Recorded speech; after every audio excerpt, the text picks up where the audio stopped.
Hey guys, welcome back to my channel. If you're new here, my name is Allie and I make true crime videos. Before we get into today's video, I want to give a trigger warning because this video does include graphic content involving children. So viewer discretion is advised. It gets pretty brutal. So I just wanted to let you guys know before we get into it. So the case that we're going to be talking about today is set in a teeny tiny little town in southern Illinois. And I actually grew up about an hour and a half away from this town in a town that's very, very similar to the town that we're going to be talking about. So today's case kind of hits me on a deeper level just because I know exactly the kind of town that it's in, and also I know exactly where this town is located and what it looks like. So let's jump into today's case. So let's talk a little bit about Ina, Illinois. In 1987, Ina was a small village with a population of less than 480 people, and it's located about an hour and a half southeast of St. Louis, Missouri. And according to the 2010 census, Ina has a total area of 2.4 square miles, so it is a very teeny tiny little town, like I said. There was a general store, a gas station, a post office. I think there was a firehouse and not much else. It was very small. And in towns like these, if you grew up in a town like this, you know what I'm talking about. But in towns like these, everybody knows everybody, and everybody knows everybody's secrets. So it's hard to understand how murders as brutal as these have remained unsolved. On November 17th, 1987, Russell Keith Dardeen, Ruby Elaine Dardeen, and their son Peter were all brutally murdered in their home in Ina. Keith was a native of Mount Carmel, Illinois, which is about an hour and 15 minutes east of Ina, and Elaine grew up in Albion, Illinois, which was very, very close to Mount Carmel. So they were high school sweethearts. They grew up knowing each other. And when they moved to Ina, Keith became a treatment plant operator at Wren Lake Water Conservancy District at their nearby facility, and Elaine worked at an office supply store in Mount Vernon, Illinois, which is just a few miles down the road from Ina. And Keith and Elaine bought their trailer that they lived in Ina in 1986, and the couple rented it from a nearby farming couple named Lloyd and Joanne Settle. And the beige and white trailer sat on a wooded property alongside Route 37, and it was just a few minutes outside of Ina. In the front yard, there was a little metal swing set that Peter liked to play on, and the one-bedroom trailer just seemed like a really happy, loving place to grow up. The family attended a nearby Baptist church where Keith sang lead vocals and Elaine played the piano, and everybody loved the Dardeen family. They said that they were a sweet family, they were modest, they loved the church, and everybody loved them. And one of Keith's best friends said that he was the best man at their wedding, and he said that they were two of the nicest people that you would ever want to meet. The couple was devoted to their son and unborn daughter. They saved back as much money as they possibly could for college funds, and they were focused on the children being able to attend college. They went so far as Keith buying up sodas at the grocery store, and he would take them back to work with him and sell the cans of soda for a little bit more than what he paid. And all of the money that he earned went into the kids' college funds.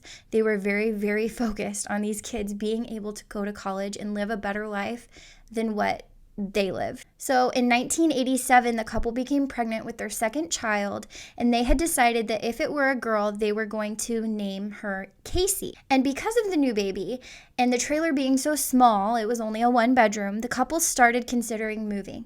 And later that year, they put their trailer up for sale. Now, according to Keith's mother, Joanne Dardeen, Keith wanted to move back to Mount Carmel either way. Even before they had become pregnant with the second baby, he wanted to move back to Mount Carmel. He told her even if he couldn't find a job in Mount Carmel, he wanted to leave Ina, and he said that the area was becoming too violent, and that's all he said about it. He never went into more detail than that, other than he wanted to move back. He thought that it was a mistake that they ever even moved to Ina, and that it was just becoming too violent. Now, there had been 15 homicides in Jefferson County, where Ina is located, during the previous 2 years. And you have to remember that this is a really small community in southern Illinois. And so 15 homicides is outrageous. It was just a ton of homicides. So it's understandable that he said that the community was becoming too violent. The string of homicides started when Thomas Odell, a Mount Vernon, Illinois teenager, killed his parents and 3 siblings as they individually returned home one night in 1985, and he was high on LSD at the time. Thomas Odell, as well as others charged in other cases, had been convicted, but residents of the rural community were really fearful and stressed because, like I said, this kind of thing doesn't happen around here. A friend of Keith said that after a 10-year-old girl had been raped and murdered in the area in May 1987, Keith became so protective of his family that one night in the middle of the night, when a woman came by knocking on their trailer door needing help, he turned her away. He wouldn't let her in. He wouldn't help her because he was so scared of something happening to his family. He turned a young woman away. Fast forward to November 18th, 1987, and Keith, who was a very reliable worker, didn't show up to his job at the treatment plant. And he didn't call to let anybody know that he wasn't going to be there. He just didn't show up. And so obviously, his supervisor was trying to call him all day, wondering what was going on. He was a great worker, a reliable worker. This was very unusual and uncharacteristic of Keith. And so eventually, he couldn't get a hold of him, so he called Keith's parents. And they were divorced at the time, but they did live near each other back in Mount Carmel. And neither of them knew what could have happened to their son. They had no idea. So Don Dardeen, who was Keith's father, called the Jefferson County Sheriff's Office and asked them to go check on the family. He was worried. So police agreed, and Don offered to drive down to give them a key to the trailer so that they could get in to see what was going on. So he drove from Mount Carmel over to Ina and let the sheriff's department into the trailer. And this is where they found a very disturbing scene. According to Joanne, who was Keith's mother, she said an officer arrived at the trailer and knocked, and no one answered. So he went to the back door and he turned the doorknob.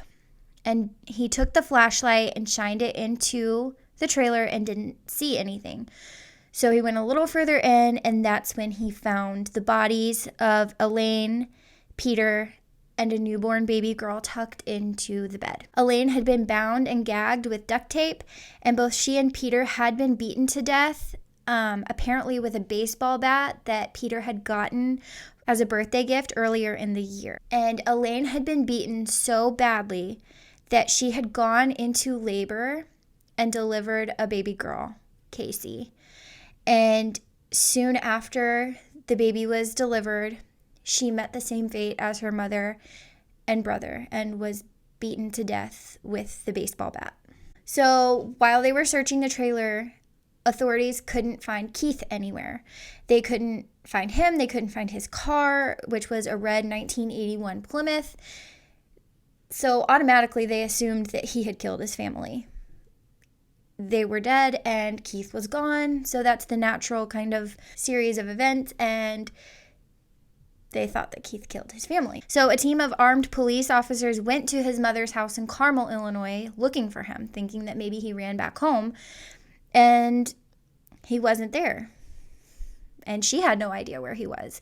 And at this point, she was devastated and worried about her son, but she knew that he didn't do this. She knew that Keith loved his family, would never do something like this. So the authorities kept searching, and the search ended late the following day when a group of hunters found Keith's body in a wheat field not far from his trailer. Keith had been shot 3 times, and his penis had been severed from his body. And reports of where Keith's Plymouth, his car, were found are conflicting. Some people say that it was found outside of a police station. Others say that it was found outside of a bank, but both reports agree that the car was found in the town of Benton, Illinois, which is about 11 miles south of the Dardeen home.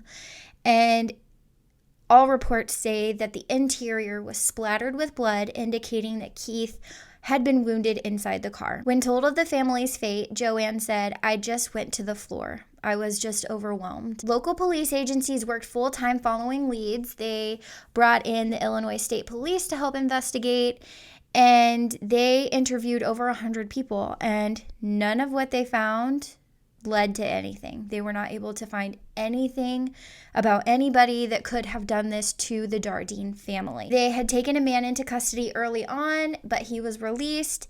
They also took in a co-worker of Keith's that reportedly the two had been having disputes, multiple disputes, but nothing came of that either. And nobody knew anything. And everybody that police interviewed said that the Dardeen family was wonderful. Nobody had a bad thing to say about them. While searching the family's trailer, a small amount of marijuana was found inside the trailer, but it wasn't enough to suggest that the family had been dealing or anything like that. And police believe that probably what happened is that the killer or killers left the marijuana behind in the trailer inadvertently. They didn't do it on purpose. Autopsies of the family found absolutely no traces of drugs or alcohol in any of their systems. So coroners put the time of death for the Dardeens at within an hour of each other. And the bodies in the trailer had been killed 12 hours before they were found, and Keith Dardeen had been dead for 24 to 36 hours when he had been found. So the family died all within a very short span of time of each other. So these all happened right around the same time. Resolving this question, though, of the time of death of everybody made it harder to determine how the crime had been committed, because Keith's body was found farther away from the trailer, and he may have been killed at that location rather than with his family. So it's just very confusing how this person got into the trailer, how they killed Elaine and the children. Was Keith present at the time, and then they took him from the location and killed him in his car? It's just all very confusing. Police didn't know what was going on or what happened. Another strange thing that happened in this case is that the killer or killers took the time after killing Elaine and the children to clean the trailer up. They tucked their bodies into bed. They just didn't have any urgency at all to leave the crime scene. They were very comfortable where they were. So this amount of effort that the killer or killers put into this led police to believe that this might have happened at night because they weren't nervous about anybody walking in on the scene. Authorities also didn't know whether or not this was one killer or two or three. They had no idea. All they knew is that the back door had been left open, and the killer or killers left lots of valuables inside the trailer. There was a VCR, there was a portable camera and jewelry and cash. They left it all. They didn't take anything. And so these facts argued against robbery as a motive. And additionally, Elaine had not been raped or sexually assaulted. So authorities really had absolutely no idea why this happened. They could find no evidence of any extramarital affairs between Keith or Elaine that maybe would have sent somebody into a jealous rage. They did find a stack of papers on the table that had sports scores found, so police theorized maybe Keith had a gambling problem and owed somebody money. However, Joanne, Keith's mother, told police that he was so frugal that he was selling soda cans at work, trying to save up money for his children's college funds. So it seems counterintuitive that he would be gambling, but then also selling sodas to make money for a college fund. It just makes no sense. So that probably wasn't what happened. So despite the fear that was going throughout the county, Lewis, the Franklin County coroner, did not believe that the Dardeens were chosen randomly. He said, "I believe it was very personal and a deliberate thing." The 1980s were the height of satanic panic. And in the 80s, allegations of ritual abuse started at a preschool in Southern California. And this led to the longest and most expensive trial in U.S. history. And that trial ended with zero convictions, but it became the cause of the more widespread phenomenon known as satanic panic. The paranoia swept throughout the country, causing people to believe that anyone, anywhere, could be a devil worshiper, even your next door neighbor. A police expert on cults told the newspaper that the rumor that Satanists were responsible was untrue, since such groups would often mutilate bodies more extensively, harvest organs, and leave symbols and lit candles at the scene of their crimes. And none of these things had been done at the Dardeen's trailer. Police did say that it could have been that the Dardeens were chosen purposely, but they think that if that were the case, they were mistaken for somebody else. It wasn't somebody out to get the Dardeens. It was a case of mistaken identity. And Joanne said that she had tried to think of anything that would have led somebody to do this to the family. And the only thing that she could come up with is that maybe somebody wanted Keith to sell drugs and he told them no. And she said there's a possibility that maybe somebody liked Elaine and she wouldn't accept their advances. And that person took out their rage on the entire family. She didn't know, but those were the only two things that she could come up with because this family was such a good family. They had no enemies. News of the killings made the entire area even more panicked than they already were because it seemed so random. And because the Dardeens were such a good family, people were worried that this was going to happen to them. If it could happen to the Dardeens, it could happen to them. And many residents began going about their daily business with their shotguns visible and in their vehicle gun racks. And after high school basketball games, the kids would actually stay in the gymnasium and wait for their parents to come pick them up instead of going outside and socializing like they normally would, just because the area was so scared. Another reason for the panic is that early reports that came out were limited and they were often contradictory, and so rumors started spreading, as what happens in small towns like that. If you're not getting a lot of information, people are going to start making things up because they want to talk about it. And so this led to more panic. It was a recipe for disaster. The two county coroners actually differed on whether they thought Keith died of a head injury or whether they thought he had been shot to death. And among those who reported the former, it was said that it had been inflicted when he was dragged from the car. Also, the circumstances of when Elaine gave birth, whether she was still alive or after death, led to theories, rumors being spread that the baby had been ripped from her womb. And this, along with the mutilation of Keith's genitals, supported the speculation of the satanic panic and the Satanists, and people believed that they were active in the area and that the Dardeen family was killed as an act of a ritual sacrifice. And the last big rumor that went around was that the family's killings was the work of a regional serial killer that had been going around killing people. So people were very panicked and they were just making things up and trying to figure out what was going on, but nobody knew. Dr. Richard Garretson, who is a family physician and also doubled as the Jefferson County coroner, said that when his patients would come in to talk to him, because he was a family physician, they would talk about the crime. That was the only thing that anybody talked about, and they talked about how much it disturbed them. And one man said that he lived a half a mile away from the Dardeen family, and that he was having trouble sleeping and that he had lost 14 pounds because of all of his worry. Another person that had talked to Dr. Garrison and told him about her inability to sleep was the Dardeen's landlord's daughter. And she said that later she told her parents that she slept in her bedroom for years. She would just sit in her bedroom with the light on and read all night because she was so terrified that somebody would come to kill her. Robert Lewis, the Franklin County coroner, felt that much of the fear was unjustified.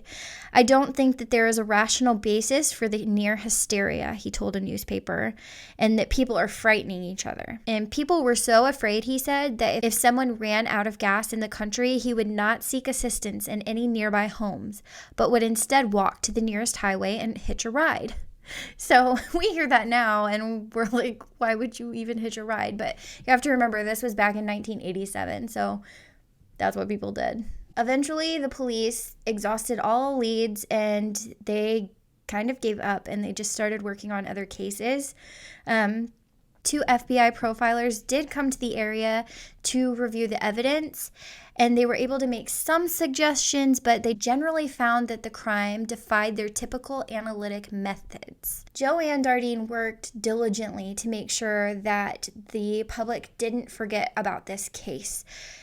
Throughout the 1990s, she regularly called one detective still assigned to the case, offering possible leads that she had learned of or asking for any new information that they had found. And she actually gathered 3,000 signatures from local residents to send a petition to the Oprah Winfrey Show so that they would run a segment on the killings. But the producers turned her down, saying that the crime was too brutal for daytime television. She also reached out to America's Most Wanted, and initially they said the same thing. It was too brutal to air on the television. However, they changed their mind and they ran a segment in 1998.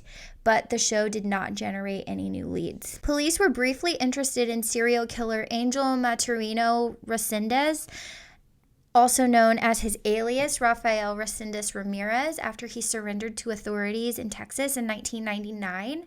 He often traveled around the country by hopping freight trains, choosing his victims near the tracks, and often beating them to death.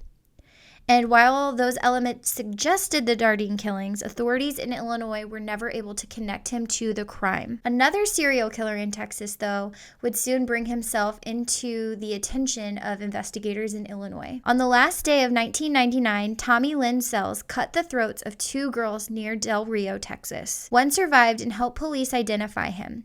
He was eventually convicted and sentenced to death for that murder, and another one earlier in 1999, where he had killed a girl in San Antonio. While he was awaiting trial on the first murder charge, he began confessing to other murders he had committed while drifting around the country, sometimes by hopping freights as well. And one was the Dardeen family.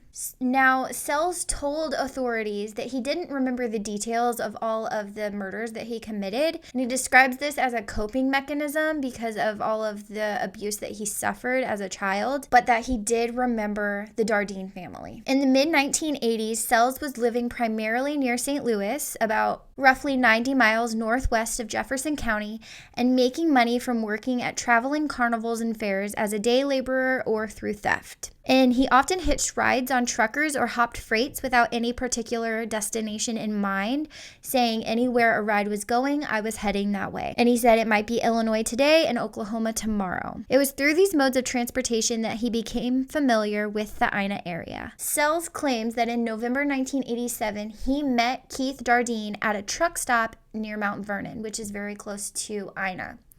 And in another retelling, he said that he met him at a local pool hall. But in both versions, Sells says that Keith invited him over for dinner. Sells says that after dinner was over, he was ready to move on. He was ready to leave the house. However, Keith allegedly triggered his anger by sexually propositioning Sells.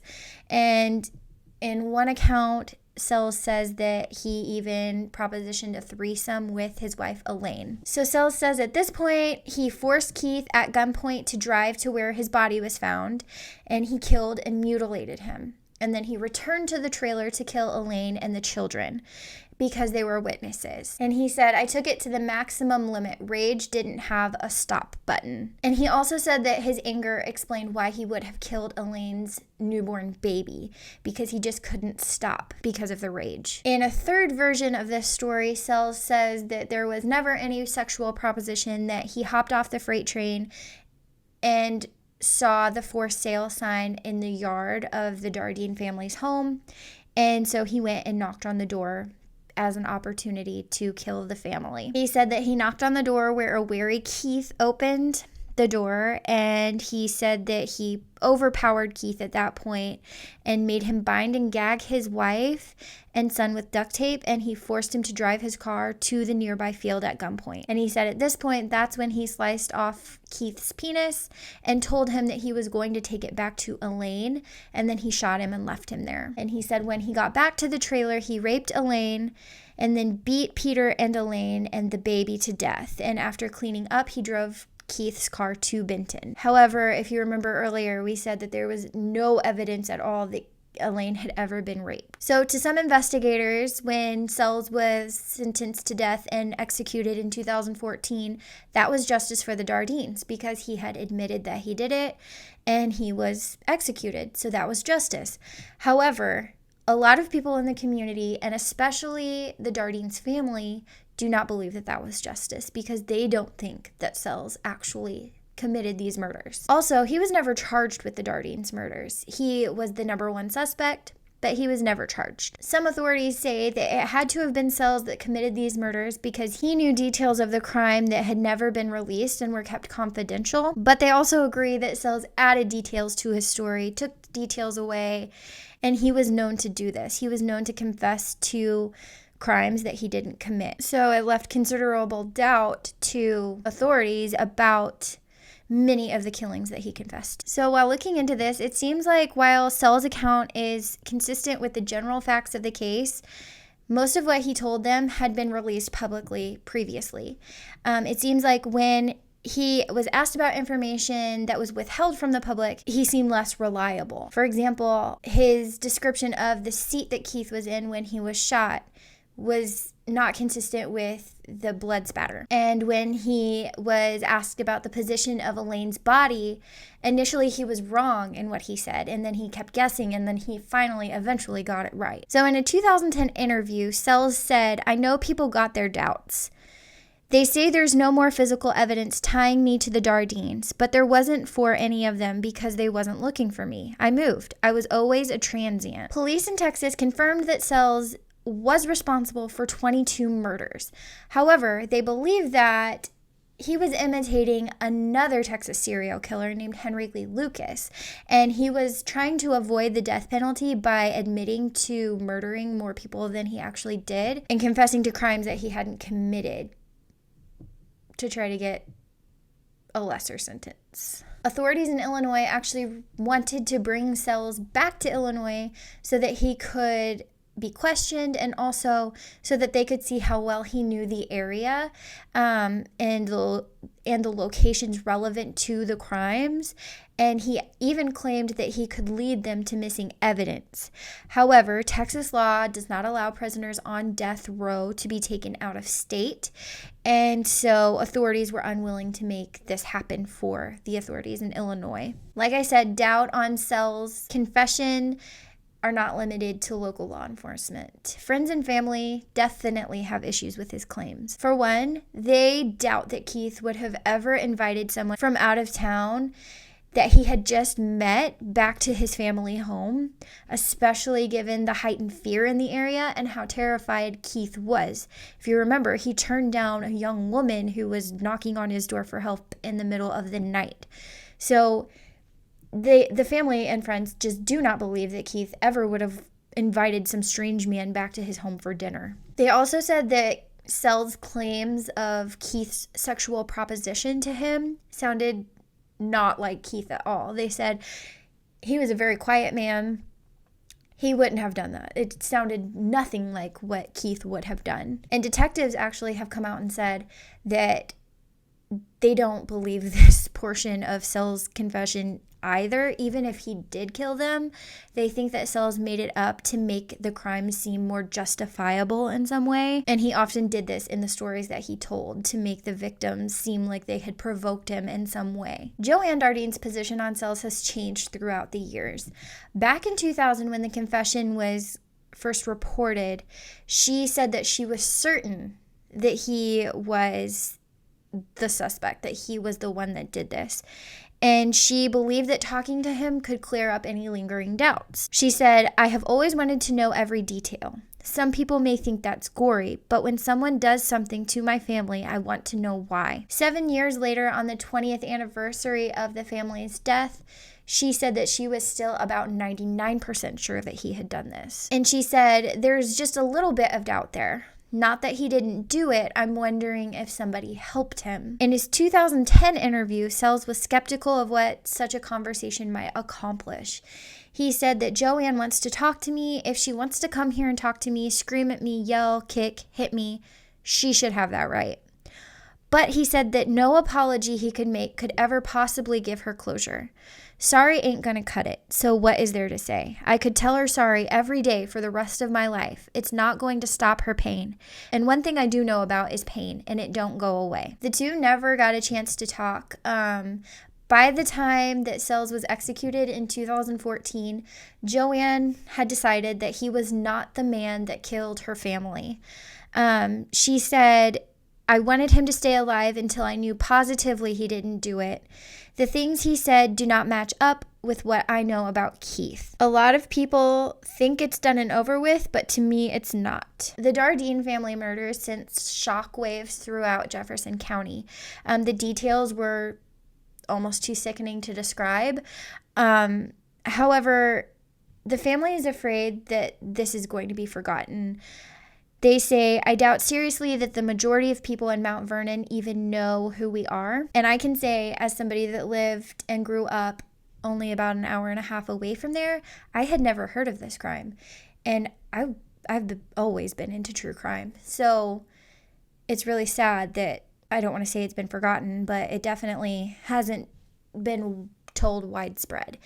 But that's why we're here right now. Jefferson County Detective Captain Scott Burge currently heads up the Dardeen investigation, and he said, it feels like it moves slow to me even. I want so much to know more about this case. It just takes time for me to get, though. There's actually 21 4-inch binders completely full just on this case. So it seems to me like authorities in Ina are still active in this case. They're still hoping for something to come out that will lead them to a suspect. I think at this point, most people don't believe that Sells actually committed these murders, but there's no better suspect at this point. This is definitely one of the more disturbing cases that I have covered, for sure. One of the most disturbing cases that I've ever looked into. And it's just so sad because it is unsolved. And like I said before, in a community as small as Ina, somebody has to know something. I just don't believe that nobody knows nothing. Like, I don't believe that. There's no way. So if you're from the area, maybe you're not even from the area. Maybe you just know somebody or something. If you know anything about this case, please contact authorities, because Keith's family deserves justice. Elaine's family deserves justice. Those poor babies deserve justice.